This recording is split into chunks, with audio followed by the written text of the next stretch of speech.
Hi guys, welcome back to my channel. How are you all doing? Hope you all are doing great.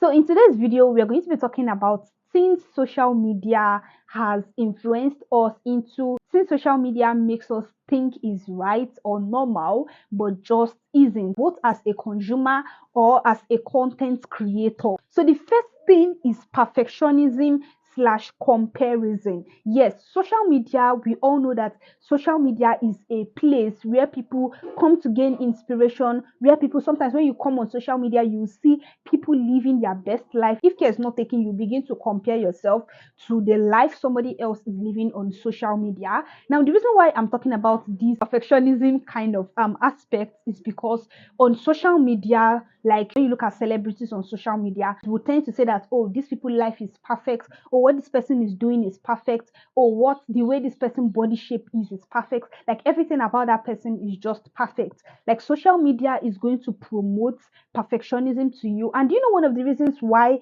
that is so is because you hardly see somebody that will come to social media and start crying. You hardly see somebody that will come to social media and tell you how bad their life has been, how destroyed their life has been, or how imperfect their life is. Most of the times when people post certain things on social media, is always about their most wonderful moments, about their best time, the vacation that they're having, the wonderful experience that they're having, everything wonderful that has been going on around their life. You hardly see people that will come to social media and be telling you about the downside, the negativity. It is mostly the best things that has been happening in their life that you'll be seeing people propagating or sharing with you on social media. You'll start seeing them as perfect human beings, which, sadly to break this to you, but nobody is perfect. Yes, even me that is saying, that is filming this video, that is talking to you, I am not perfect. Nobody is perfect. So don't let anybody to deceive you. Don't let social media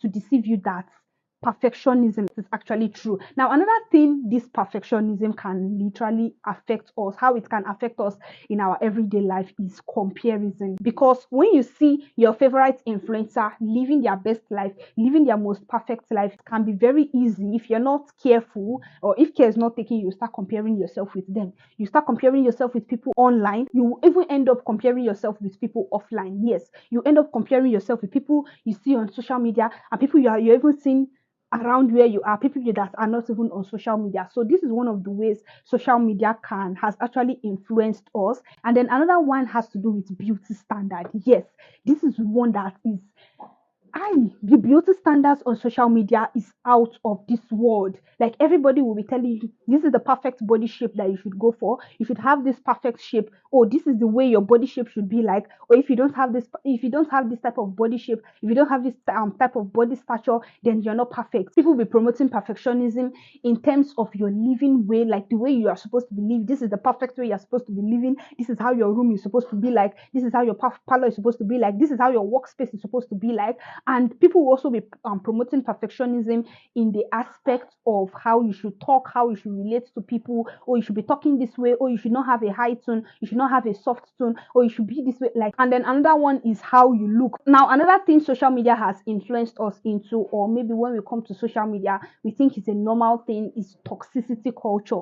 And this is the one that even pains me, that literally pains me a lot. Now, what do I mean by this? If you come to social media, you will see that a lot of people, they're always ready to judge you and pull other people down. You'll be seeing them dropping hate comments on your videos. And the one that even pains me past is they will say they are a fan of a particular content creator. They love and admire a particular content creator's work. But most times you even see those set of people will come to unquote their best content creator, their fans, like content creator they really admire, they will still come to their post and be pulling them down, dropping hate comments, shading people. It's not even just about content creators this time around. Let's say you just be seeing shading up and down, left, right, center. You see this one shading this one, you see this one shading this one, you see these people are just attacking each other. And do you know the aspects of this that even pisses me off more? And that is, most of all these social media platforms and their algorithm even promote this thing very, very well. Take for example TikTok. Yes, the very popular TikTok. I have noticed that once a TikTok video has a lot of comments Okay, you see comments, likes, shares, saves. Those are the type of things that literally triggers the algorithm to push out your content very well. So I've noticed that once a TikTok video has a lot of comments, they don't even want to care whether it is good comments, whether it is hate comments, whether it is a very nice comment that is being dropped on that video. They will keep on pushing out that content. And you know another thing that TikTok does that makes me laugh? Like sometimes when I see it, I just smile. I don't even know whether to get annoyed, but I just smile. Is even from that TikTok this thing, when you go through the comment section, you see all the whole shading, hate comment that is going on. From the search bar, like from that this thing, like find content like this. There's something on TikTok like that. I'm going to put it on the screen so you see what I'm talking about. But from that search bar, you automatically see what people are talking about. Sometimes if you even go to your search, let's say your search bar section, you will see that you are not even going there to search for those type of content, like search for what is actually going on, but you've already seen what is going on the search bar section. So sincerely speaking, the toxicity in social media is just too much. It is just too much. And I think one of the reasons is that people can just easily come to social media, because they don't know you, they've not seen you real life, they've not seen you face to face. People can easily come to social media. Of course, they're just with their phone. They will type toxic comments, they will type hate comments, and then they'll upload it for you under your own videos. Like the toxicity on social media and the way social media is pushing out all this toxicity, it is just too much. And I don't understand if these people that are even like these toxic pushers, these people that are posting all these hate comments on people's content, I don't even know if they understand the type of impact this has on the people they are literally leaving these comments on. Some people it might not impact them. Like no matter the amount of hate comments, hate speech you drop on their content, it is not going to touch them one bit. Yes, people are actually like that, but there are others that this thing can literally bring them down. This thing can literally like break them down. This thing can literally affect them in one way or the other. So this toxicity culture, I don't know. I don't know about. I just wish this toxicity culture on social media can literally get reduced because it is just too much. Now, another thing about social media, how social media has influenced us, is over consumption. Yes, over consumption. Now, what do I mean by over consumption? I mean, let's say social media is always influencing you to buy this one. Today you buy this one, the next day you buy this one, the next day you buy this one. You're literally buying all the fashion, all the trending bags, or you're literally buying all the trending fashion collection. Let's say if somebody says, okay, this is the trending bag, you go and buy. This is the trending clothes, you go and buy. This is the best product to use. This is the best makeup product to use, you go and buy. Like you're literally buying every single thing. And sometimes you just buy it because you were under the influence of buying it. Now, when it comes to this overconsumption thing, first of all, I just want to point out that let's say you might be like, okay, but these fellow content creators, they are doing it, but you might be like Choma, but you're doing it, you are over consuming. Maybe you're buying all these skincare products or you're buying all these other products everywhere. The thing you don't understand is that these people that like let me not even say these people, they are we content creators, this is our job.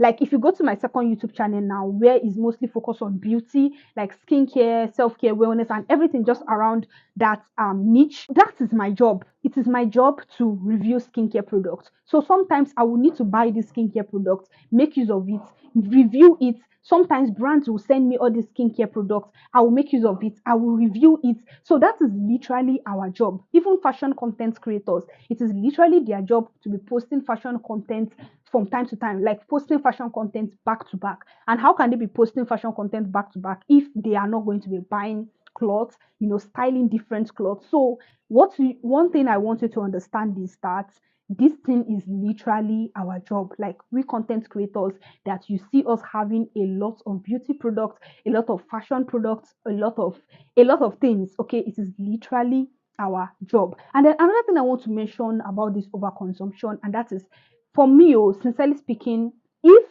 that thing, maybe you're somebody that you love spending money, you love buying things for yourself, I would rather say that if you want to buy this thing, buy it because you sincerely need it, you sincerely love it, you sincerely want that thing. not because you were under the influence to buy it. Take, for example, a bag, let's say a very popular bag. I'm just giving an example.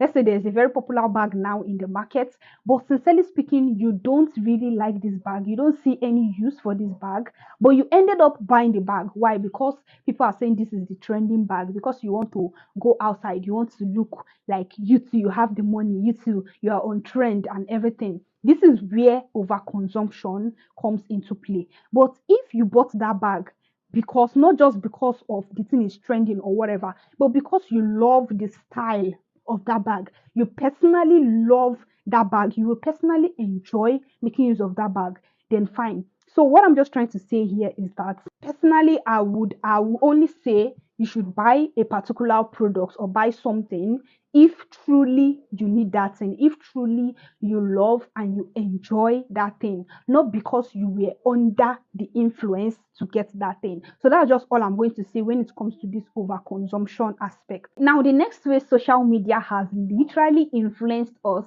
and for this aspect, I'm actually talking about my fellow content creators, like content creators like me. The next way social media has influenced us is through analytic validation. Like, you validate yourself based on social media analytics. Take, for example, you validate yourself when you have high likes, high comments, high shares, high views, high engagement and everything. Then you say to yourself, oh, I have done so well, I am really really trying. That is the only time you validate yourself.